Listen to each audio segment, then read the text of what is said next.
Hello, everyone, and welcome to the Buddha and the Coach vlog powered by Soul Performance Academy.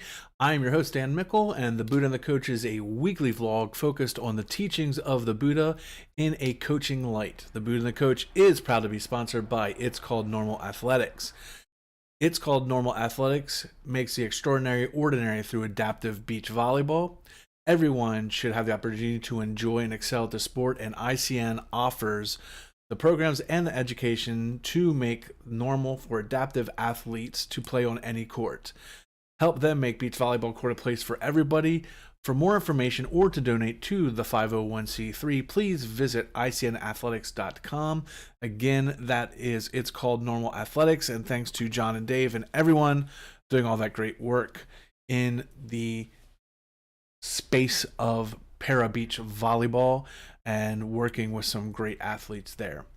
All right, lesson 29 this week is you yourself, as much as anybody in the entire universe, deserve your love and affection. And this is a great one to play with. I love looking at this one and figuring out, how are we going to work with this in the coaching light? And I think there's a lot of great things that we can take away. So again, let's repeat that. You yourself, as much as anybody in the entire universe, deserve your love and affection. And I think the best way that we can show our love and affection towards ourselves is with some serious self-care. And I think that is an area where coaches in general suffer from.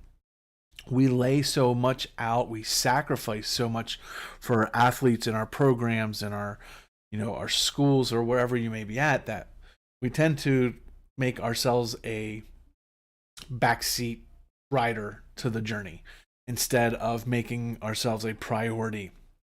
And I'm not saying, oh, hey, look, this is all about me or this program's about me. I'm just talking about what we're giving, what we're taking, and how we can work on it. So I think we have a pretty bad burnout rate in coaching across all levels, across all sports, because it takes such a toll on us.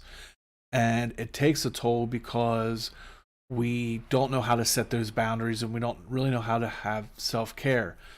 We look at some of the most successful coaches in any sport, someone like Nick Saban, for example, and it just seems like they're always on the grind, but that's what works for him. He knows what boundaries to have. He knows how to work that. That grind may not work for you or anyone else. It's very specific, and I think that's what we need to look at, and that's what we need to find. So what are some of the things that we can do as coaches to have that self-care or that affection and love for ourselves as a coach? And for me, I think number one above all is always just prioritizing rest and recovery. We work really hard during practices, we work hard during matches, and then in between matches and games, we're scouting or trying to figure out what happened or looking at stats. But we never take the time to say, hey, I'm taking today off. And that can be really tough in season because you start to feel guilty. Maybe you have a rough match or a rough game, and you feel like if you take the day off, you're failing. But the truth of the matter is getting that recovery and resetting things is going to make you a better coach for when you need it at the next practice. You have a rough game on Saturday, take the Sunday off. And we'll talk about a couple of the other points that'll fit into this, but take that Sunday off and then get back at it on Monday.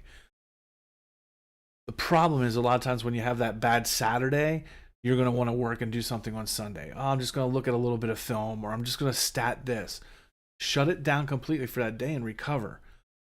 It's really easier to do if you have a good Saturday, right? You have this great big win, then you don't feel as guilty. 24 hours is 24 hours. It doesn't know whether you won or lost. So we need to make sure that we're actually carving out that time for rest and recovery.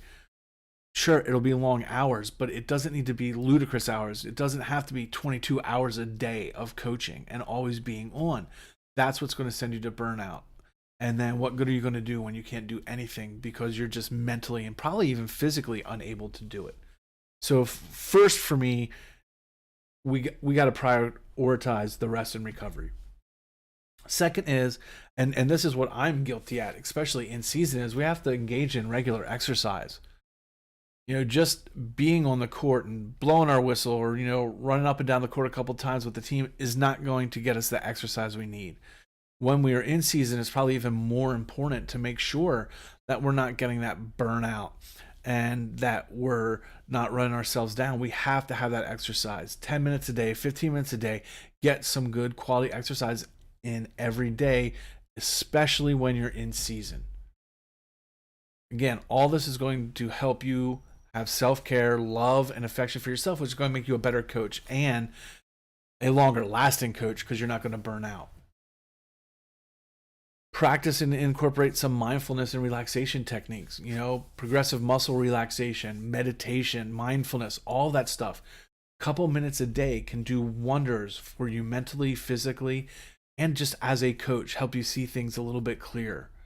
When you're constantly looking at film and stats and studying and working, it can just be overwhelming, and we have to take that step back.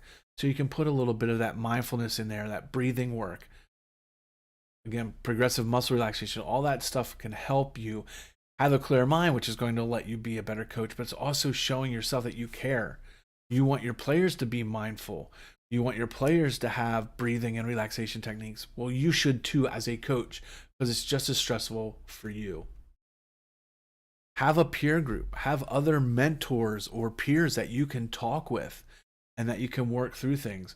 Having that support network is huge because you don't have to go it alone.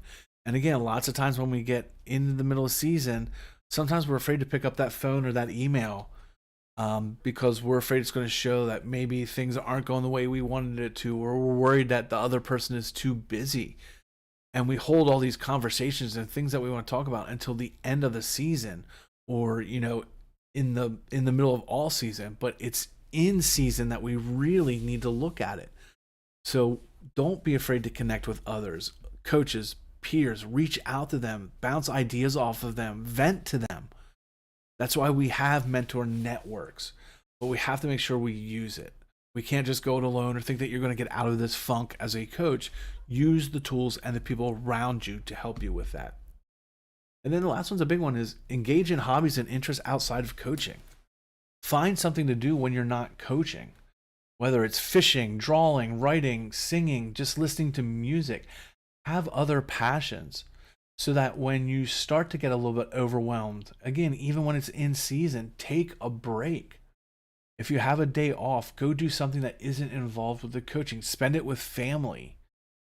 Play games, paint, shop, drive, whatever else you like to do. Repair things, but schedule it.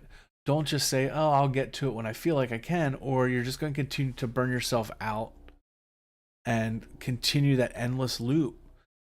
Schedule that time off. Schedule those activities during the time off so that you know that you're actually going to get to it. This is probably the biggest issue in coaching that we have. We can forget about all the ethical issues and the legality issues. Burnout is really what's happening to our coaches, and all those other issues can also be a symptom of the burnout. Maybe you're not paying attention to things as much as you might, or you're trying to cut corners because you're exhausted, you're tired, you're frustrated because things aren't going as well as you hoped they would.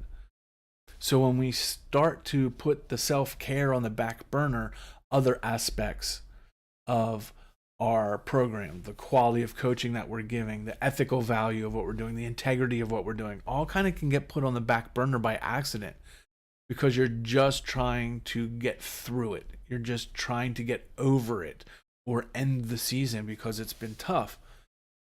You have to have hobbies and take breaks and schedule time and really look at your self-care so that you're not burning yourself out. Or we are going to continue to lose coaches continuously at these really scary rates that we are now. I mean, just look around any school district or club around you. It's almost impossible to find coaches that want to do it. And there are a ton of reasons, but the commitment and the burnout is probably one of the top. Probably one of the biggest reasons why we're having troubles with coaches. People just have to step away because they can't take it anymore.